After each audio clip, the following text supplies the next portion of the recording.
Sebelum masuk di alur cerita kali ini, sobat bisa menonton filmnya terlebih dahulu, agar mudah memahami alur ceritanya. Tanpa berlama-lama, lanjut ke alur ceritanya. Para murid Dao Sekte sekali lagi berdiri setelah setengah jam pemulihan. Tanpa basa-basi lagi, kelompok besar mereka sekali lagi menjelma menjadi gugusan cahaya yang bersiul menuju langit utara. Tanah hitam dengan cepat mundur saat mereka terbang. Hal ini berlanjut sekitar setengah jam sebelum seseorang tiba-tiba menyadari bahwa kegelapan di bawah mulai melemah. Warna merah tua menggantikannya di daratan, tampak seperti nyala api. Adegan ini menyebabkan pikiran semua orang tersentak. Mereka tahu bahwa mereka telah mencapai simpanan kuno langit terbakar. Swos swos swos. Sekelompok besar lampu sekali lagi melintasi pegunungan hitam di depan mereka. Akhirnya, mereka perlahan berhenti di udara. Banyak mata panas membara memandang ke depan.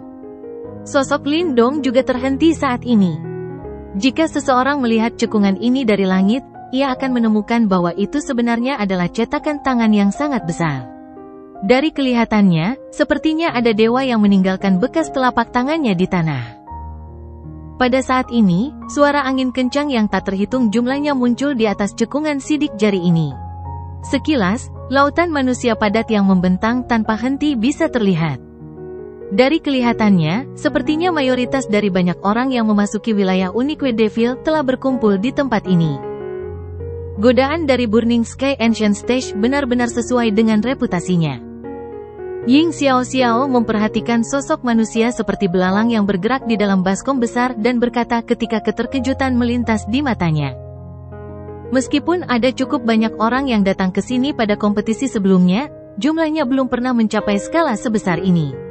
Tampaknya semua orang datang dengan harapan mendapatkan bagian setelah mendengar bahwa Yuan Gate tampaknya percaya diri dalam membuka simpanan kuno langit terbakar. Lindong sedikit mengangguk. Ada beberapa kejutan di dalam hatinya. Meski dia tidak menyadari kegunaan tablet ringan yang terbentuk dari kuali tembaga yang meleleh, itu pasti ada hubungannya dengan Burning Sky Ancient Stage. Namun, mungkinkah Yuan Gate juga mendapatkan sesuatu yang mirip dengan tablet ringan miliknya ini? Mata Ying Xiao Xiao memandang ke arah tengah baskom berwarna merah terang. Setelah itu, tubuhnya bergegas ke depan sementara Lindong dan yang lainnya segera mengikuti di belakang. Setelah mendekati area tengah ini, kelompok Lindong bisa dengan jelas merasakan sejumlah kehadiran tersembunyi yang kuat mulai muncul. Tampaknya tempat ini benar-benar dipenuhi oleh para ahli tersembunyi. Ada cukup banyak 9 ahli tahap Yuan Nirvana yang hadir. Seperti yang diharapkan, sekte super lainnya telah tiba. Mata Lindong tiba-tiba menyapu titik-titik tertentu di area tengah. Dia bisa melihat beberapa kelompok besar orang. Orang-orang ini semua adalah murid dari sekte super lainnya. Bahkan orang-orang dari Istana Kemurnian tertinggi 9 surga ada di antara mereka. Setelah kemunculan sekelompok besar murid termasuk Lindong, banyak mata dari area tersebut mulai beralih. Namun, ekspresi mengejek yang menunjukkan bahwa mereka sedang menonton pertunjukan tanpa sadar muncul di wajah orang-orang ini ketika mereka melihat yang pertama. Semua orang tahu bahwa Yuan Gate pasti akan hadir di Burning Sky Ancient Stage ini. Dari cara mereka melihatnya, para murid sekte Dao ini, yang memiliki dendam yang sangat mendalam terhadap gerbang Yuan, seharusnya memikirkan cara untuk menghindari tempat ini. Namun, dari apa yang mereka lihat, jelas bahwa murid-murid sekte Dao tidak melakukan hal itu. Oleh karena itu, para murid sekte Dao pasti akan bertemu dengan para murid gerbang Yuan. Pertunjukan yang bagus kemungkinan besar tidak bisa dihindari pada saat itu. Itu kakak laki-laki Lindong. Suruo, yang bersama murid-murid Istana Kemurnian tertinggi 9 surga, menatap murid-murid sekte Dao yang terbang dari jauh. Kegembiraan segera muncul di wajahnya. Ling Qingzu juga mengangkat kepalanya dan melihat ke arah yang sama. Segera, dia sedikit mengernyitkan alisnya. Setelah itu, pandangannya beralih ke titik paling sentral di area tersebut. Sekelompok besar orang duduk dengan tenang di sana dan mengeluarkan gelombang yang samar namun mencengangkan. Mereka adalah murid-murid dari gerbang Yuan. Aku penasaran apa yang dipikirkan orang-orang ini. Apa mereka tidak tahu kalau Yuan Gate juga ada di sini? Namun mereka masih bersikap angkuh seperti itu. Apa mereka benar-benar berpikir kalau Yuan Chang dan keduanya adalah orang yang baik hati? Seorang pria tampan berdiri di belakang Ling Qingzu. Dia dipanggil Wu Kun dan juga salah satu ahli top di antara generasi muda Istana Kemurnian Tertinggi 9 Surga. Dia telah melihat konfrontasi antara Lin Dong dan Lei Qian di distrik pencarian harta karun saat itu. Demikian pula, dia juga melihat pertukaran selanjutnya antara Lin Dong dan Ling Qingzu. Meskipun yang terakhir masih tampak acuh tak acuh, dia bisa merasakan gejolak yang tidak biasa di bawah ketenangan Ling Qingzu karena dia mengenalnya selama bertahun-tahun. Fluktuasi pikiran Ling Qingzu ini menyebabkan Wu Kun merasa agak tidak nyaman. Ini karena dia jelas menyadari bahwa situasi seperti itu jarang terjadi pada Ling Qingzu. Kak Lin Dong jelas bukan orang yang gegabah. Dia akan mempertimbangkan dengan serius tindakan apapun yang dia ambil. Karena dia berani membawa murid-murid Sekte Dao ke sini, dia pastinya tidak takut kalau gerbang Yuan mempersulit mereka. Suruo tanpa sadar membalas setelah Wu Kun berbicara. Lawan yang ditemui Lin Dong di medan perang kuno saat itu juga jauh melampaui mereka dalam hal kekuatan. Ada banyak orang yang merasa senang seperti saat ini. Namun setiap saat, pemuda itu, yang baru saja datang dari kerajaan tingkat rendah, mampu bertahan dengan senyuman di wajahnya. Di belakangnya ada aura berdarah yang membumbung ke langit. Meskipun Suruo saat ini telah bergabung dengan Istana Kemurnian Tertinggi 9 Surga, Suruo masih percaya bahwa sosok kurus, yang telah menuntun dia dan kakak laki-lakinya berjalan keluar dari kota Wanxiang dan akhirnya berdiri di puncak gunung 100 kerajaan, adalah satu-satunya orang di dunia ini yang tidak dapat digoyahkan. Dia sangat yakin bahwa tidak ada seorang pun di dunia ini yang benar-benar mampu merobohkan angka itu. Jangan bilang padaku kalau menurutmu dia akan bisa bertukar pukulan dengan 3 raja kecil. Wu Chao tersenyum tipis. Dia telah melihat pertarungan antara Lin Dong dan Lei Qian saat itu. Meskipun dia terpaksa mundur dengan perasaan sedih pada saat itu, hal itu disebabkan oleh bualannya sebelumnya. Jika keduanya saling berhadapan secara langsung, Wu Chao tidak percaya Lin Dong benar-benar mampu melawan Lei Qian. Suruo tertegun sejenak. Bagaimanapun juga, saat ini dia bukan lagi wanita muda pemalu seperti dulu. Oleh karena itu, dia jelas menyadari kekuatan 3 raja kecil dari gerbang Yuan. Namun, setelah ragu-ragu, dia mengangguk dengan serius dan berkata, kakak Lin Dong tidak takut pada mereka. Mungkin. Wu Kun mengangkat bahunya dengan acuh tak acuh.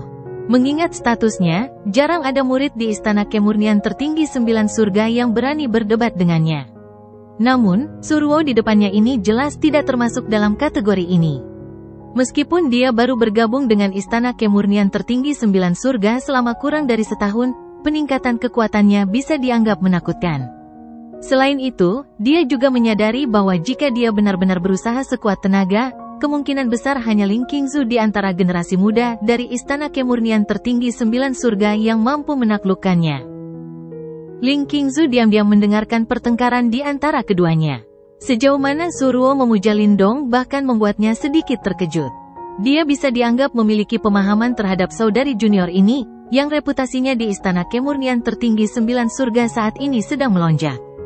Meskipun karakternya lemah ketika dia baru saja tiba, hatinya jelas memiliki kegigihan tertentu. Meskipun Suruo biasanya sangat menghormatinya, dia jauh dari pemujaan buta terhadap Lin Dong. Tentu saja, karena tidak menyadari apa yang terjadi selama perang 100 kerajaan saat itu, dia secara alami tidak dapat memahami hal ini. Para murid Dao Sekte perlahan mendarat di area tengah di depan mata dari semua tempat. Mata mereka sekilas menyapu sekeliling dan secara kebetulan melihat ke suatu tempat tepat di depan. Itu adalah tempat di mana para murid gerbang Yuan berada. Lin Dong menyipitkan matanya. Tidak ada kejutan kecil dalam diri mereka. Jelas, dia sudah memperkirakan situasi seperti itu. Ying Xiao memberi isyarat tangan. Banyak murid Dao Sekte mulai duduk dan memulihkan diri. Namun, ada kehati-hatian di mata mereka. Mereka tersebar secara tertib. Jika terjadi sesuatu, mereka akan dapat segera membentuk formasi dan menghadapi musuhnya dalam pertempuran. Efek dari pelatihan selama 10 hari terakhir jelas cukup besar. Semuanya hati-hati, Lin Dong dengan lembut berbisik kepada Ying Huan di sampingnya. Ya. Ying Huan mengangguk. Dia merentangkan tangannya dan sitar hijau giok muncul dalam sekejap. Penampilannya juga seperti seseorang yang menunggu dengan hati-hati. Segera setelah kelompok Lindong mendarat, banyak suara angin kencang tiba-tiba muncul. Lindong mengangkat kepalanya, hanya untuk sesaat terkejut. Ini karena orang yang datang sebenarnya adalah Sueling dari Sekte Pedang yang mereka temui beberapa waktu sebelumnya. Kelompok Lindong sedikit mengernyit ketika mereka melihatnya. Mungkinkah orang ini masih menyimpan dendam terhadap mereka karena masalah yang terjadi sebelumnya? Hehe, sungguh mengejutkan bahwa kalian semua berhasil melarikan diri dari mayat iblis, kemampuan kalian tidak buruk. Sueling mendarat dari udara. Segera, matanya melihat ke arah kelompok Lindong dengan terkejut saat dia tertawa. Melihat Sueling tampaknya tidak memusuhi mereka, ekspresi Lindong juga sedikit menghangat. Dia sambil tersenyum berkata, "Saudara Sue juga cukup terampil. Kedua mayat iblis itu tidak mudah untuk ditangani. Kami tidak mampu menghadapi mereka.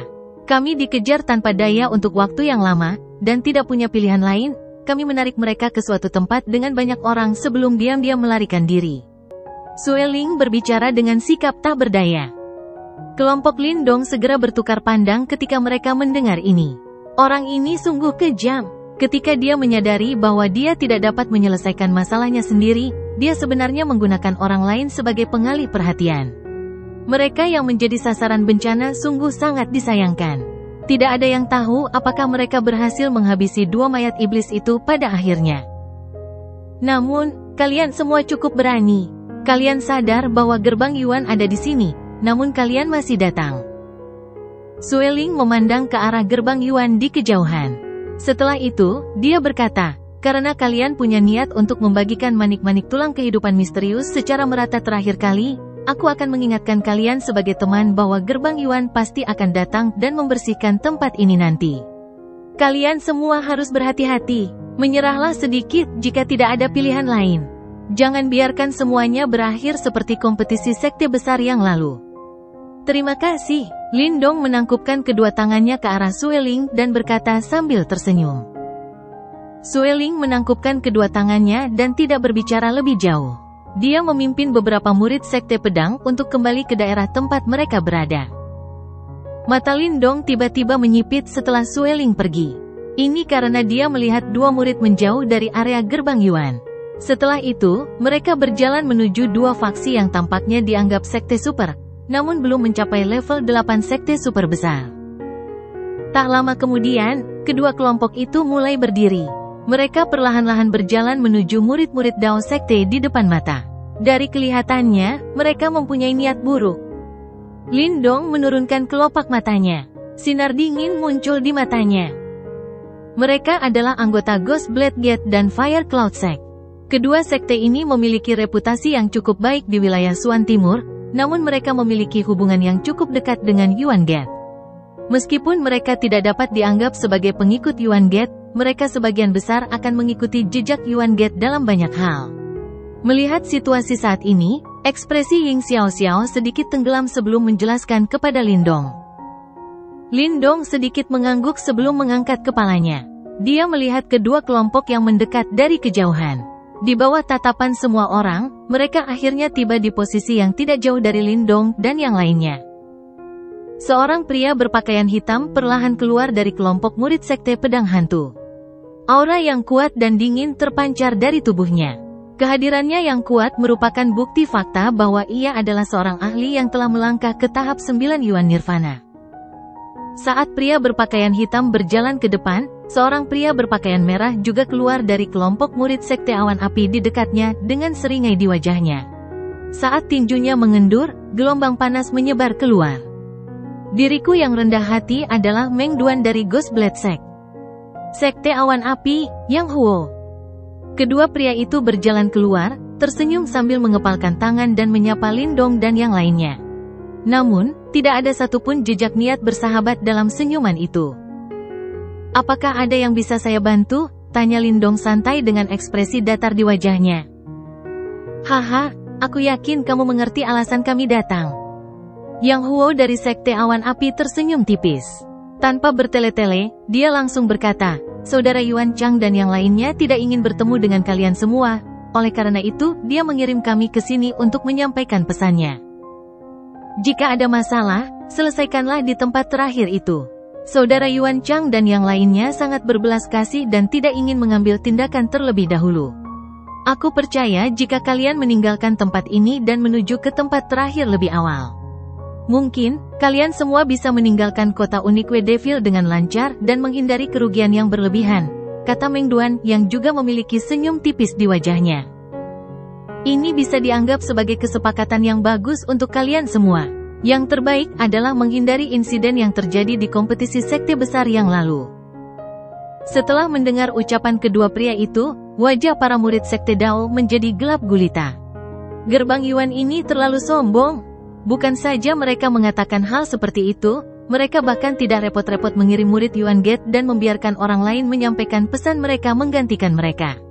Seseorang benar-benar tidak tahu tingkat penghinaan yang mereka miliki terhadap sekte Dao. Bahkan wajah Ying Xiao pun dipenuhi amarah karena masalah ini, sementara kemarahan yang jahat telah muncul di mata Wang Yan yang berada di dekatnya. Jika bukan karena dia dengan paksa mengendalikan dirinya sendiri hingga tingkat tertinggi, dia mungkin sudah meledak dengan kekerasan. Terima kasih banyak kepada kalian berdua karena telah menyampaikan pesannya. Namun, meskipun sebagian besar wajah murid-muridnya gelap, tidak ada sedikit pun kemarahan di wajah Lindong. Sebaliknya, dia hanya tersenyum dan menjawab. Setelah mendengar jawaban Lindong, Yang Huo dan Meng Duan menyeringai. Sepertinya orang ini cukup bijaksana. Ekspresi terkejut muncul di banyak wajah kerumunan di sekitarnya yang menaruh perhatian mereka pada ketiga individu tersebut. Sesaat kemudian, tatapan mereka pada Lindong dipenuhi dengan rasa jijik. Namun, sama seperti Yang Huo dan Meng Duan berasumsi bahwa para murid sekte Dao akan berakal sehat, nada suara Lindong tiba-tiba berubah total ketika ekspresi menyeramkan seketika muncul dari senyuman di wajahnya. Mungkinkah orang bodoh itu tidak punya kaki dan mulut? Lindong tidak sengaja menutupi nada suaranya yang seram dan dingin saat terdengar. Mendengar ini, senyuman Yang Huo dan Meng Duan langsung membeku, sementara gelombang gangguan meletus di sekitarnya. Brat, jangan membuat kesalahan dengan membayar harga yang kamu tidak mampu bayar hanya untuk memamerkan mulutmu yang fasih. Ekspresi Yang Huo dan Meng Duan menjadi gelap. Sepertinya mereka marah karena ejekan Lindong. Sampah seperti kamu tidak memiliki kualifikasi untuk mondar-mandir di depan sekte Dao kami. Jawab Lindong, tatapan dingin di matanya setajam pisau. Enyahlah. Kamu punya nyali? Yang Huo dan Meng Duo marah dengan jawaban Lindong. Mereka tiba-tiba melangkah maju saat Yuan Power yang agung meletus dan melonjak menuju Lindong, menyelimutinya. Setelah melihat ini, kilatan dingin melintas di mata Lindong, namun dia tidak melakukan tindakan apapun untuk membela diri. Sambil berpikir, cahaya hitam tiba-tiba keluar dari kelompok murid Dao Sekte di belakangnya. Kecepatan cahaya hitam itu sangat cepat dan ganas.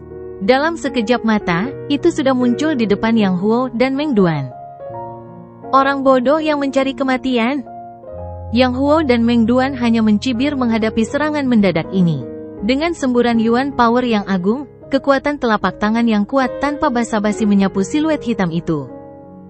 Menanggapi serangan ganas dari kedua pria tersebut, sepasang tangan layu terulur dari cahaya hitam dan langsung bertabrakan dengan kekuatan telapak tangan kedua pria tersebut. Bang bang! Suara yang dalam dan pelan terdengar saat telapak tangan saling bertemu. Detik berikutnya, cibiran di wajah Yang Huo dan Meng Duan langsung membeku, sebelum wajah mereka menjadi benar-benar memerah saat mereka menyemburkan seteguk darah. Tubuh mereka dengan keras melesat ke belakang, membuat bekas luka panjang di tanah sementara retakan meluas dari kedua sisi bekas luka. Lingkungan yang awalnya berisik segera dibungkam oleh pemandangan ini. Segera setelah itu, serangkaian keributan kecil namun penuh gejolak menyebar keluar. Tatapan yang tak terhitung jumlahnya tertuju pada sosok hitam bercahaya yang telah mengirim dua ahli panggung 9 Yuan Nirvana terbang dengan satu serangan telapak tangan. Hal seperti itu sulit dicapai bahkan oleh murid-murid sekte lain yang paling menonjol sekalipun. Saat tatapan demi tatapan tertuju pada sosok hitam itu, mereka melihat wajah hitam yang layu. Detik berikutnya, serangkaian suara terkejut terdengar dengan cepat. Apakah itu mayat iblis? Mengapa sekte Dao memiliki mayat iblis? Mungkinkah mayat iblis ini dikendalikan oleh mereka? Bagaimana ini mungkin? Bahkan sekte 1000 boneka akan kesulitan mengendalikan mayat iblis seperti itu. Selain itu, Sekte Dao tidak memiliki keahlian seperti itu, bagaimana mereka bisa mengendalikannya? Kumpulan suara kaget dengan cepat bergema di langit, sementara cukup banyak orang menatap mayat iblis itu dengan tatapan heran. Jelas sekali mereka tahu apa itu. Mayat iblis. Saat melihatnya, para murid Sekte Pedang yang telah mundur sebelumnya semuanya melongo, terutama Sueling. Ekspresi kasihan di wajahnya karena Dao Sekte tidak mau pergi langsung berubah menjadi suram. Dia menatap mayat iblis itu dengan gigih sebelum mengambil napas dalam-dalam. Dari kelihatannya, ini adalah mayat iblis yang sama yang mengejar Dao Sek sebelumnya. Tidak hanya hal itu telah ditangani oleh mereka, terlebih lagi, mereka telah menggunakan beberapa metode yang tidak diketahui dan mengambil kendali atas hal tersebut. Apakah Lindong yang melakukan ini? Pikir Sueling sambil menatap sosok kurus itu, sementara pupil matanya sedikit berkontraksi. Orang ini tampaknya adalah salah satu murid Sekte Dao yang menyembunyikan tangannya paling dalam. Tidak heran Ying Xiaoxiao dan Wang Yan kadang-kadang mendengarkannya. Di area Sekte 1000 boneka, mereka yang ahli dalam memurnikan boneka sedang melihat mayat iblis dengan tatapan heran. Tatapan pemuda berpakaian abu-abu bernama Guili berubah bermartabat dan muram saat melihat mayat iblis. Melihat sekali lagi pada Lindong, ada sedikit rasa takut yang kini hadir di matanya. Dia tahu betapa sulitnya mengendalikan mayat iblis ini. Jika kamu tidak nyahlah, matilah. Dalam keributan yang terjadi di sekitarnya, Lindong samar-samar mengangkat kepalanya dan melihat wajah-wajah khawatir dari murid-murid Sekte Pedang Hantu dan Sekte Awan Api sebelum berkata dengan suara lembut. Karena terkejut, ekspresi kaget muncul di wajah para murid kedua sekte saat mereka melihat ke arah Yang Huo dan Meng Duan yang menderita luka berat. Detik berikutnya, mereka buru-buru membawa mereka berdua pergi, memotong sosok yang menyedihkan saat mereka berpencar. Melihat kedua kelompok yang sedih itu pergi, seluruh area kembali terdiam. Perkembangan situasi ini benar-benar tidak terduga. Jika kamu ingin mengatakan sesuatu, datanglah dan lakukan sendiri. Berbuat licik di belakang seseorang adalah hal yang memalukan. Bertentangan dengan suasana yang sudah tenang, Lindong perlahan mengangkat kepalanya saat matanya menatap ke arah murid-murid Yuan Gate, sementara suaranya yang dingin dan dingin terdengar. Saat suaranya terdengar, terjadi keributan pada kelompok murid Yuan Gate dan kilatan cahaya mengerikan muncul dari mata beberapa dari mereka. Bang! Gangguan itu berlangsung beberapa saat hingga sosok tegap dan kuat yang niat membunuhnya menutupi langit akhirnya berdiri perlahan dan berbalik. Mengungkapkan ekspresi jahat dan kejam di wajahnya, orang ini memang Raja Guntur kecil Lei Qian. Karena kamu tidak menginginkan wajah yang kuberikan padamu dan ingin mencari kematian, aku akan memberikannya padamu di tempat ini. Dasar sampah yang tidak bisa membedakan yang baik dan yang buruk, seru Lei Qian dengan galak. Saat Lei Qian melontarkan kata-kata itu, dua sosok di sampingnya berdiri di bawah fokus tatapan sekeliling yang tak terhitung banyaknya. Hanya satu mayat iblis yang telah membuatmu begitu percaya diri ya? Mengenakan jubah biru, Raja Yuan kecil Yuan Chang menatap Lindong sebelum tersenyum tipis. Karena itu masalahnya, biarkan aku menghancurkannya. Desir. Saat kata-kata itu bergema, pedang besi tiba-tiba meluncur ke tangannya sebelum menebasnya dengan lembut. Bang! Saat tebasan itu turun, kekuatan Yuan di area tersebut tampak berkobar dan aura pedang yang menutupi langit tampak membelah daratan saat ia menebas mayat iblis dengan kecepatan yang tak terbayangkan oleh mata telanjang. Lindong juga terperangkap dalam radius aura pedang. Lindong menyipitkan matanya sedikit saat dia menatap aura pedang mendekat yang dengan cepat membesar di matanya. Saat dia hendak mengambil tindakan, dia tiba-tiba menoleh ke arah bagian lain dari langit, di mana terdapat cahaya abu-abu yang megah. Melesat melintasi langit, ia bertabrakan dengan aura pedang, menciptakan suara keras yang bergema. Chen Gui, ini adalah dendam antara gerbang Yuan dan Sekte Dao. Kenapa kamu ikut campur? Fluktuasi yang luar biasa meletus dan menyapu keluar sementara beberapa fluktuasi muncul di mata Raja Yuan kecil Yuan Chang. Saat berikutnya, suara suram dan dingin terdengar.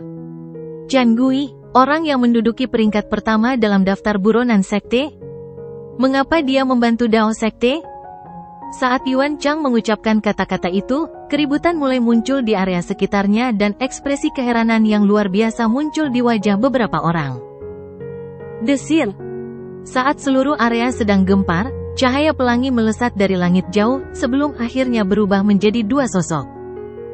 Sepotong keraguan melintas di mata Lindong saat dia melihat ke arah sosok di udara. Sesaat kemudian, saat pandangannya terfokus pada sosok cantik yang mungil dan familiar, pupil matanya langsung berkontraksi. Pada saat itu, ekspresi keterkejutan yang luar biasa muncul di wajahnya, sesuatu yang belum pernah dilihat Ying Xiaoxiao dan yang lainnya. Heh, saudara Lindong. Saat Ying Xiaoxiao dan yang lainnya bingung dengan reaksi Lindong, sosok di udara membalikkan badannya, menampakkan wajah kecil yang luar biasa cantik dan cantik dengan senyum gembira muncul. Namun, saat senyuman muncul di wajahnya, dia buru-buru menahannya. Dia menyadari keterkejutan di wajah Lindong mulai menghilang sedikit demi sedikit. Yang menggantikannya bukanlah ekstasi dari reuni kakak dan adik, tapi bayangan kemarahan yang disebabkan oleh keterkejutan yang berlebihan. King Tan, apa yang kamu lakukan di sini? Suara Lindong saat ini dipenuhi dengan keterkejutan dan kemarahan. Di antara kedua emosi ini terdapat rasa takut yang kecil namun tidak dapat disembunyikan, jenis rasa takut yang muncul ketika segala sesuatunya tiba-tiba berada di luar kendali seseorang. Ini pertama kalinya Ying Xiaoxiao dan Ying Huan melihat Lindong dalam keadaan seperti itu. Segera, mereka tanpa sadar mengalihkan pandangan mereka ke arah gadis cantik di udara. Gadis muda itu seusia Ying Huan dan mengenakan pakaian hitam. Dia memiliki sosok langsing dan wajahnya cukup cantik, sementara matanya yang indah tampak dipenuhi semangat, seolah-olah ada peri yang bisa berbicara di dalamnya. Dari kelihatannya, ini adalah King Tan, yang pergi dengan cara yang berbeda dari Lindong setelah dia meninggalkan kekaisaran Yan besar. Di belakangnya, seorang pria berdiri tinggi di langit. Undulasi dari yang terakhir cukup kuat dan wajahnya ditutupi oleh setengah topeng hantu, memberinya aura yang sedikit menakutkan. Penampilan unik ini sudah tidak asing lagi bagi Ying Xiaoxiao dan yang lainnya. Dia adalah orang nomor 1 dalam daftar orang yang dicari di wilayah Suan Timur, topeng hantu Chen Gui. Bagi mereka, dia bisa dianggap sebagai karakter yang sangat terkenal. Saat ini, dua orang di langit ternyata menjadi titik fokus area tersebut. Tentu saja, lebih banyak tatapan diarahkan pada topeng hantu Chen Gui. Lagi pula, reputasi nama nomor 1 di daftar buronan sekte itu agak mengintimidasi. Di udara, senyum bahagia di wajah King Tan jelas telah ditakuti oleh Lindong. Dia buru-buru mendarat dari udara dan dengan patuh berdiri di hadapan Lindong, namun dia tidak berani menatap wajah Lindong. Dengan kepalanya yang sedikit tertunduk, dia tampak seperti gadis kecil bodoh yang ditangkap setelah diam-diam menyelinap keluar rumah. Kamu. Lindong agak linglung saat dia menatap gadis muda yang berdiri di depannya. Wajah yang begitu familiar hingga praktis terpatri di jiwanya menyebabkan perasaan aneh memancar dari lubuk hatinya. Untuk sesaat, yang bisa dia lakukan hanyalah menunjuk gadis muda itu dan bergumam tak jelas. Chen Gui kini juga telah mendarat di belakang King Tan. Ketika dia melihat betapa patuhnya adik perempuan muridnya ini, yang bahkan gurunya yang paling keras pun tidak bisa berbuat apa-apa, dia juga agak terkejut. Segera setelah itu, dia melihat ke arah Lindong, yang ekspresinya terus berfluktuasi antara marah dan kaget, ingin mengatakan sesuatu tetapi menyadari bahwa sepertinya tidak pantas baginya untuk berbicara. Oleh karena itu, dia hanya bisa melanjutkan dengan cara ini sambil berdiri di belakang King Tan. Apa yang telah kamu lakukan? Kenapa kamu ada di sini? Kamu sudah meninggalkan rumah. Bagaimanapun juga, Lindong punya ketahanan tertentu terhadap guncangan. Jadi, setelah sekian lama, dia akhirnya mendapatkan kembali akalnya ketika suaranya yang khawatir dan geram meledak seperti meriam. Tidak juga, ayah dan ibu tahu kalau aku sudah pergi. Tangan kecil King Tan terjerat saat dia menjawab. Kenapa kamu tidak patuh tinggal di Kekaisaran Yan Agung? Kenapa gadis sepertimu harus lari ke dunia luar? Lindong berkata dengan marah. Dia tidak dapat membayangkan mengapa seorang gadis kecil yang bodoh berani memasuki tempat seperti wilayah Suan Timur yang penuh dengan bahaya. Tidakkah dia menyadari bahwa jika terjadi sesuatu, baik dia maupun orang tuanya tidak akan mampu menanggungnya? Ketika dia memikirkan kemungkinan terburuk yang bisa terjadi, bahkan orang seperti Lindong pun merasa sedikit tercekik. Dia tahu bahwa dia akan benar-benar menjadi gila jika skenario itu menjadi kenyataan. Kamu bisa pergi dan pergi ke dunia nyata, kenapa aku tidak bisa melakukan hal yang sama? King Tan mengangkat wajah mungilnya dengan cara yang tidak adil. Namun, ketika dia melihat kemarahan yang sekali lagi menyelubungi dahi Lindong, dia dengan cepat mundur ketika sedikit keberanian yang berhasil dia kumpulkan menghilang seperti asap. Aku juga ingin melindungi ibu, ayah, dan yang lainnya. Aku juga bisa menjadi kuat. Pasti sangat melelahkan bagimu untuk berusaha keras sendirian, aku juga ingin bisa membantumu. Aku tidak ingin lagi menjadi seperti sebelumnya, di mana aku hanya bisa berdiri dan menonton tanpa daya. Kata-kata gadis muda itu jelas membuat Lindong tertegun sejenak. Dia menatap wajah mungil gadis muda yang dipenuhi dengan kesedihan dan tidak dapat menahan diri untuk tidak menjawab dengan sikap yang agak jengkel, mengapa dengan bodohnya mengkhawatirkan hal-hal seperti itu. Meskipun nadanya kesal, kemarahan di dahinya mulai sedikit memudar. Kata-kata gadis muda itu telah menggugah emosinya dan membuatnya merasakan sedikit kebahagiaan. Tampaknya gadis kecil sebelumnya telah tumbuh cukup besar. Mulut kecil King Tan menyusut. Namun, gadis cerdas itu tahu bahwa sekarang bukan waktunya menentang Lindong yang akan meledak amarahnya. Ayah dan ibu tahu kamu datang ke sini? Lindong meremas kepalanya yang agak sakit saat dia bertanya. King Tan berulang kali menganggukkan kepalanya. Mereka setuju? Lindong bertanya lagi. Setelah mendengar ini, King Tan ragu-ragu sejenak. Saat dia hendak menganggukkan kepalanya, dia melihat ekspresi Lindong tiba-tiba berubah menjadi kaku.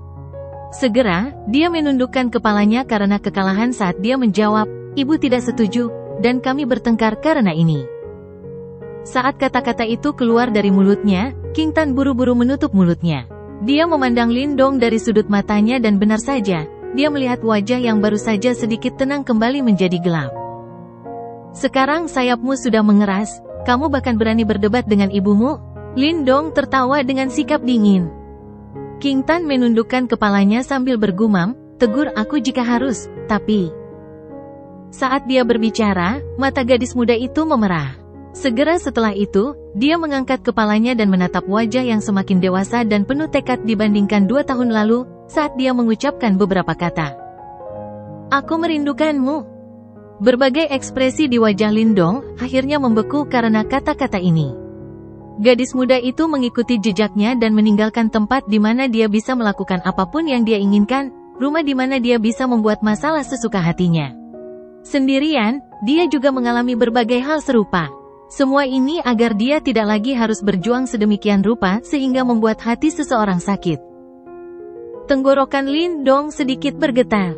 Segera setelah itu, dia perlahan mengulurkan tangannya dan menepuk kepala gadis muda itu, suaranya agak serak saat dia berbicara, "Akhirnya kamu sudah dewasa." Setelah itu, dia tertawa getir sebelum melanjutkan, "Lupakan saja, aku akan melepaskanmu kali ini." Ketika kata-katanya jatuh, kegembiraan muncul di mata gadis muda di hadapannya, seolah-olah dia tiba-tiba diberikan pengampunan yang besar. Dengan senyum manis, dia mengulurkan tangannya dengan cara yang sangat alami dan menempel ke lengan Lindong seperti yang selalu dia lakukan bertahun-tahun yang lalu.